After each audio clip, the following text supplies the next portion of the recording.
Nakay karelasyon na? Yes. Ilan ka tuig? So, 2 years na. Online lang ba ni o personal? Personal and then separated. LDR? LDR, Tagasa man di? Nasiya sa US. Sa Amerika. Kay ga? Dito na sila nagpuyo. Ni migrate na. Okay ra? Okay ra. Musunod ka? Puhon. Pero kamo pa ba? Oo. Unsa yung setup na niya na, especially nga LDR mo ron? Pila na pud ka tuig di ay LDR? Actually, nagka-LDR for hapit na pud mo 2 years. Gin sa pag-workout ang relasyon nga LDR within 2 years. Kanya, communication na jud. And then, always pray to God. Lagyan, mga guidance sa Ginoo. Kung i-guide agad ta sa Ginoo, sige. All things work out agad. Basta mosalig ta niya. Munang, ang Ginoo jud dapat ang center sa relationship para mas mulambo gud ang inyong paghigugmaay sa sagusan. Wala na ko'y kasumpay itong kabay na mag-Ginoo.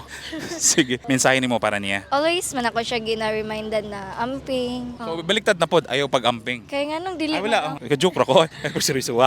Padayon. amping lang and then padayon sa imong dream, sa imong kinabuhi and then sa imong mga plano. Tingnan mo, sunod ra ko pohon. I'll come to you.